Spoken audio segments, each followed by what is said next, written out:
Chapter 32. It's Monday, so I have to return to school today. The temperature has dropped and the sun is glowing like some kind of frosted golden jewel. Yet everything feels different and not quite right. Mom spent the weekend at the hospital with Penny, sleeping on a cot in her room. I have not seen her since everything changed. I wonder if Mom is mad at me. Mrs. V comes over and helps me get dressed and fed. Even Butterscotch seems to miss Penny. She puts her head in my lap and looks at me with lonely eyes. I can't help her. Dad is a mess. He keeps dropping things like forks and keys. He starts to talk, then forgets what he was going to say. He hasn't shaved. Go and get yourself together, Chuck, Mrs. V finally tells him. A hot shower and a cold glass of orange juice will do you wonders. When you go see Penny this morning, you don't want to scare the child, do you? You're right, Dad replies. You've got Melody covered. I'll see she gets on the bus. Now scoot. He bounds up the stairs to the bathroom. Penny better? I tapped on my board. Yes, oh yes. When I spoke to your mom this morning, she told me that they have already taken her off the IV, and Penny was eating applesauce, complaining about her cast, and asking for Doodle, which I've got cleaned up and ready for her. Penny is going to be fine, Melody. Just fine. I inhale deeply. Mrs. V spoons eggs into my dry mouth, but my stomach roils with worry. Her leg? I ask. Her leg is in a cast. It's big and clunky and will annoy the heck out of her, but the doctors have said that when she gets stronger, she'll even be able to walk with it. Mrs. V is always straight up with me. Wheelchair? I can't think of anything worse than a teeny baby wheelchair. No. They want her to move around as much as possible. I breathe a sigh of relief. Her head? I ask. Mrs. V understands. No brain damage, Melody. None. I exhale slowly. You sure? I spell out. Absolutely. I saw her myself last night. She bumped her head when she fell, but the car hit her leg. It didn't touch her head at all. The school bus honks then, so Mrs. V wheels me down to drive to meet it.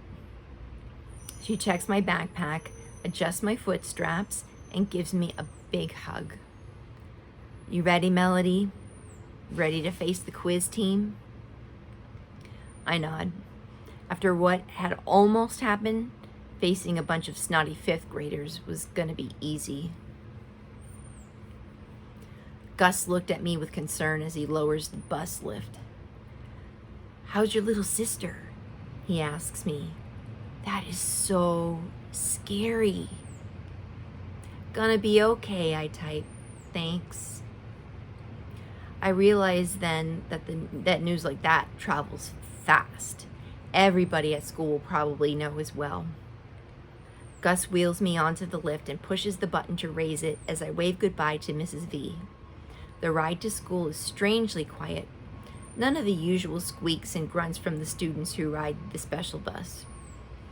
When we get to school, the air is chilly, so the aides take us directly to room H5. As we get settled, I look at my friends there through different eyes. Freddie, who wants to zoom to the moon. Ashley, our fashion model. Willie, the baseball expert. Maria, who has no enemies. Gloria, the music lover.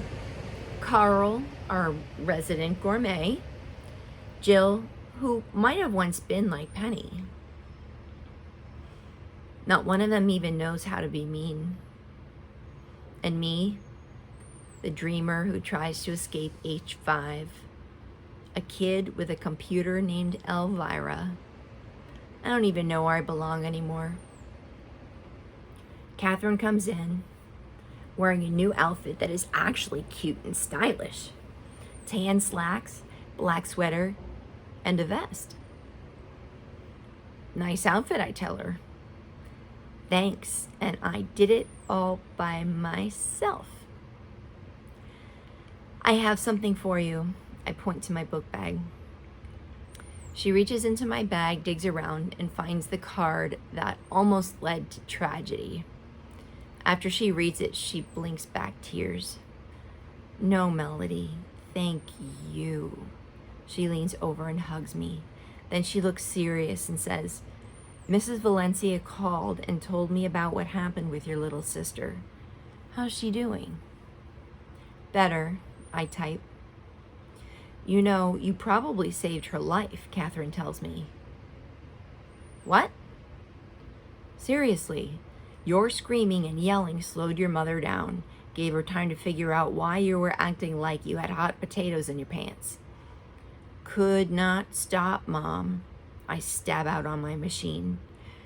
You did exactly the right thing. I'm so proud of you. Really? Really?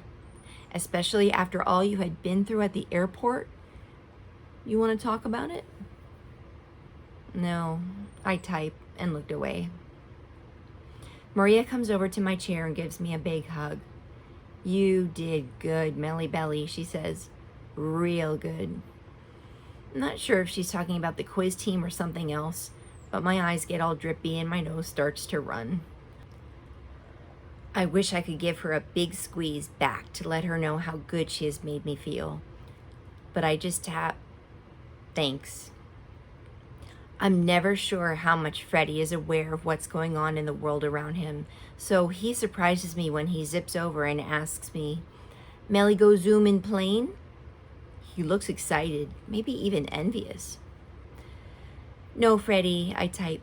No plane, no Zoom. His face scrunches up into sadness. Then he drives away. Mrs. Shannon comes over next and squats beside me. Your head must be near about ready to explode from all that's happened in the past few days. Boom, I type. But I don't feel like smiling. Let's talk at lunch, okay, Melody? Okay. Are you going to your inclusion classes, she asks. Yep, I tap. I thought about this all weekend when I wasn't thinking about Penny. I decided I wasn't going to hide. I want you to know I'm very proud of you. She gives me a big thumbs up, then lets our morning routine get going. As it turns out, Miss Gordon is absent today, so the first inclusion class I'm set to attend is Mr. Dimmings. Are you sure you want to go? Catherine asks me. Instead of answering, I power my chair toward Mr. D's door. Catherine rests a hand on my shoulder as I whir in. A small, brass-colored trophy sits on Mr. D's desk. The room is quieter than normal. Mr. Dimming clears his throat. He shifts from one foot to the other. He runs his finger around the collar of his dim white shirt. He's back to his old, well-worn brown suit. His old shoes as well.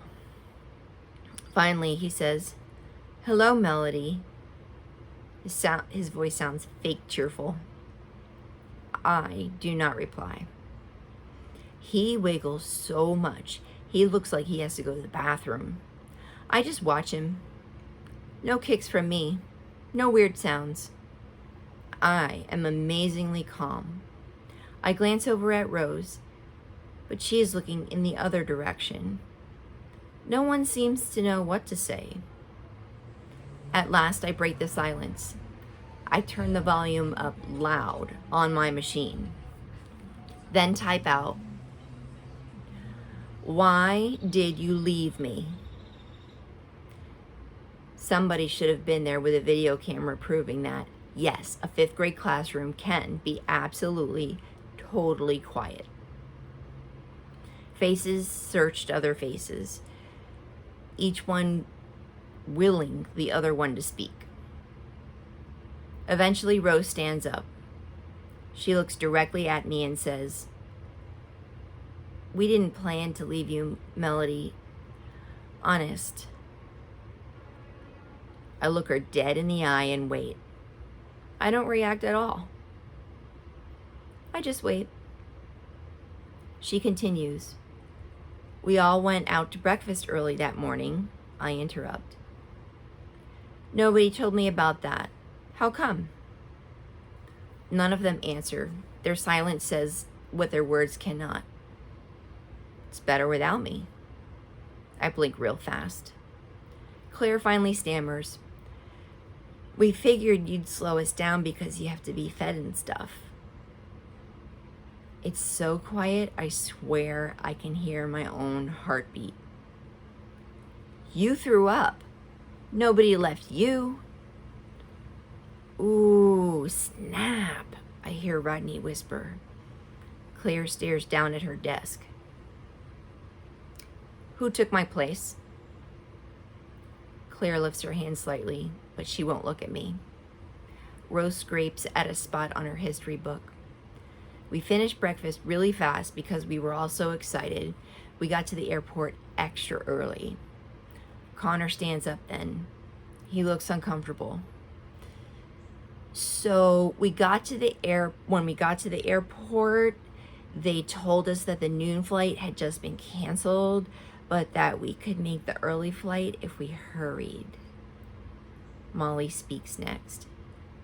"So we checked our stuff real fast, then ran like track stars, even Mr. Dimming, down to the gate to get that early flight."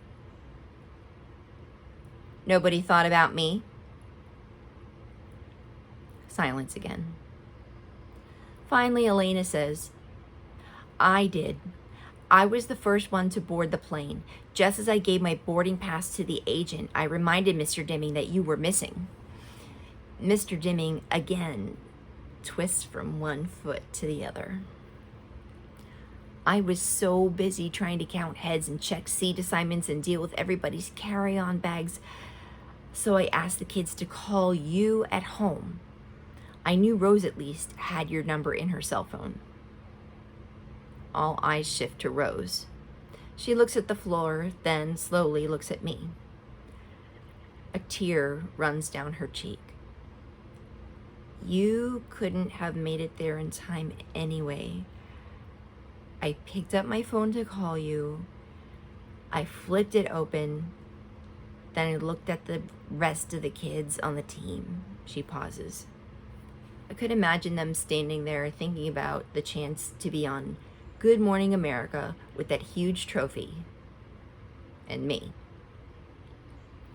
Rose continues in a whisper. We looked at each other. Everyone made just a tiny head shake. "No." "All of them?" I shiver. Rose sniffles and whispers, finally. "So I closed the phone when we got on the plane. I never made the call." How can silence be so loud?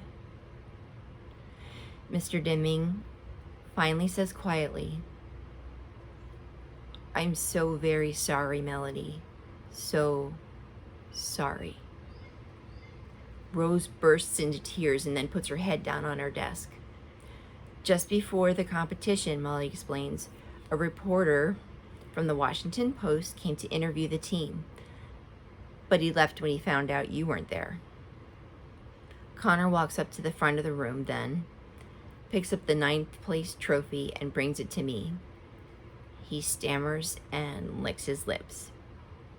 The team kind of wants you to have this, Melody, sort of to make up." He places it on my tray. The thing is small, made out of cheap plastic that has been painted to look like metal. The name of the school is even spelled wrong on the faceplate. I look at the ugly little statue and I start to giggle. Then I crack up. Finally, I roll with laughter. My hand jerks out and hits the trophy. I'm not sure if it was an accident or not, and it falls to the floor, breaking into several pieces. The class stares at me in surprise. When they see that I'm not going to go ballistic on them, they finally start to laugh as well. A little. Even Rose sniffs and smiles. I don't want it, I finally type. Then turning the volume up as loud as it will go, I add, you deserve it. Still laughing, I click on the power to my chair, do a smooth turn, and roll myself out of the classroom.